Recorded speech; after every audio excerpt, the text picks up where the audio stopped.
Welcome to Rapture Recovery, Big Book Step Study, Program of Action. Take a minute and read There's a Solution. Grab a highlighter, get a pen, write notes on the side margin, circle relating points that you have to this material. You are going to be doing work that you're going to be able to share when you go into our fellowship. We are still in step one. We admitted we are powerless over alcohol, that our lives had become unmanageable. We started in the preface, and they explained to us what the purpose of the book and the fellowship are. We started in the forewords to all 4 editions to the literature that you're reading right now. They're building up your confidence and giving you the facts of this program of recovery. We started with the doctor's opinion. They gave us the information on Dr. Silkworth in a foreword. Now they're giving us the doctor's opinion. So we have a medical view of our disease. Then we moved on to Bill's story. So we had our first speaker meeting. We heard someone's experience, strength, and hope, and it's in writing right where we can look at it. We've done activities all the way up to here. You did your work in your preface and your forewords. You did research of the program. You found meetings that you can attend. You found apps that you're going to be able to use. We're giving you tools that you're going to meet you exactly where you are. Then we went over to the doctor's opinion. We had you do a drink inventory there. So you've got a good foundation that you may not be the worst alcoholic in the world, but there may be a little bit of an issue that this big program of recovery can help you with.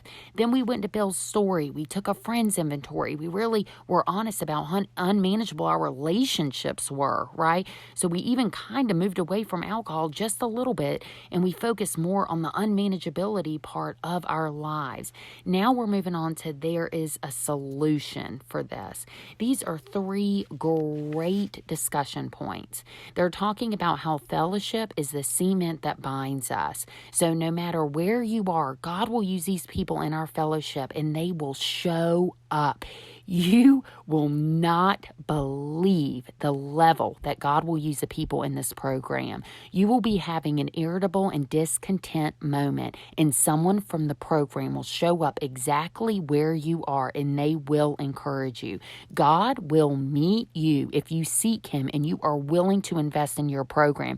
Those people can't show up if you don't connect with those people, and that's why I keep saying, call people in the program, call people in the program, even if you don't know them. When I very first came in, they gave me a phone list. My sponsor said, call 5 people a day because I had nothing else to do, right? And I started creating these foundations for these amazing relationships that I have today that started with a phone call, and had never even met the person in my physical life.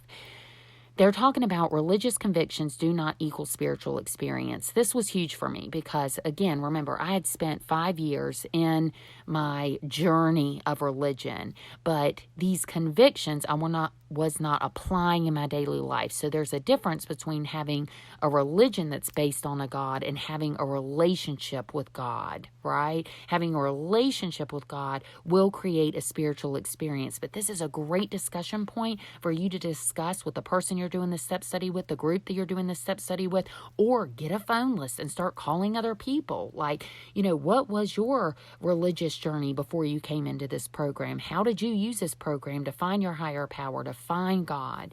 Then they're also telling us that they're going to give us a design for living. And they're not just going to give you a design for living. They're going to give you a whole fellowship of people that are working this exact same program, that have Me Too moments. You are not going to do this alone. In alcoholism, we were lone wolves and we isolated. We heard that in Bill's story, right? We see our drinking career, that a lot of our relationships, alcohol was a conduit of connection.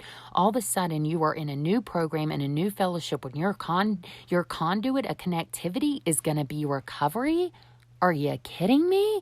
This is amazing. Okay, so for our main activity for There is a Solution, I have just a couple of things that we can actually do with this information. You're going to need to make some goals if you're brand new to sobriety, and even if you're not. Okay, this study is for people.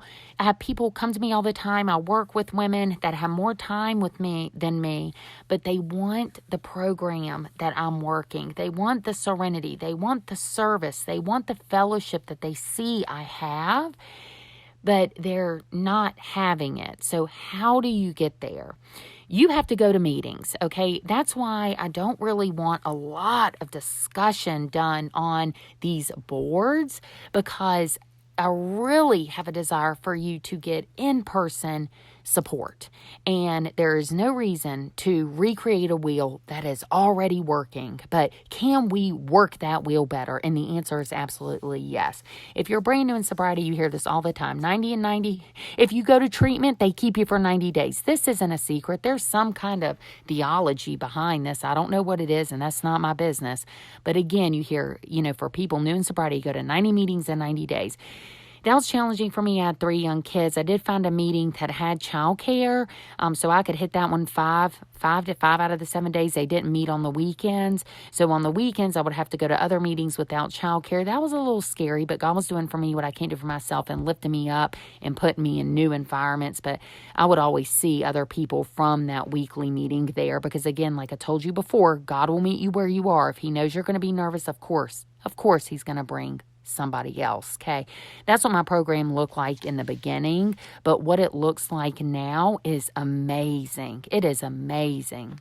Not to brag, because it's nothing I'm doing. It's all what God's doing for me. Today, I go to way more than that meeting. I go to that meeting 1 day a week. I found another women's meeting that meets me at another whole arena that God is doing for me what I can't do for myself. On Wednesdays, I go to another fellowship. I go to a meeting, but it's in another fellowship. And then my Fridays are really safeguarded for step work. I do a lot of step work with a lot of different women, and I have to take that into consideration when I'm doing my time management, right? It's going to be next to impossible for me to go to 5 meetings a week and sponsor at the level that I sponsor. I also needed to invest in the knowledge of my own program, just like you are, by doing this step study. And I'm not saying that this replaces a meeting, but we sure are building up the information you're going to be bringing into a meeting. So I do think it is a priority for you to do step work, whether you do that with a sponsor, however you want to do it. It is amazing. What can you do to stay away from the first drink? Don't get near it. Go to grocery stores. This is a great discussion point for you to do with other people. Figure out ways that you can live a sober life.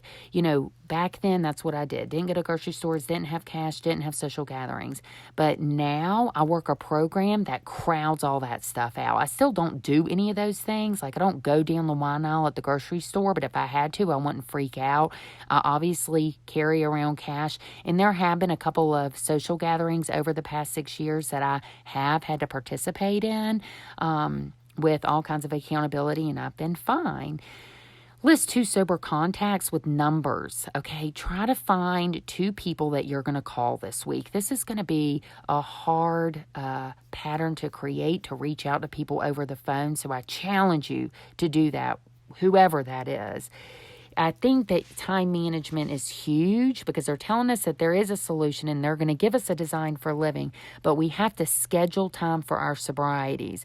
So in the beginning, I had 3 young kids. I had a traveling husband. So I had to listen to meetings in cars. I had to make phone calls in cars while I'm watching my kids on the soccer field. I'm in my car, making my calls, doing my step work, doing things of that nature. Now it looks different. Because my life, I have so much, my sobriety is so scheduled in my life, it doesn't take any mind power at all. I wake up on every morning, on awakening, consider your plans for the today. I've done so much work in my sobriety journey. I know I'm going to this meeting. I'm working with these girls. I'm going to serve on this service board. There's something in every 24 hours because you cannot replace an alcoholic journey where you drank daily with a sobriety journey that you work 1 day a week. Your sobriety journey is going to have to make it into every single day of your week. And that is the design for living, is we've got to get sober first, and we have to put God first and let everything else go.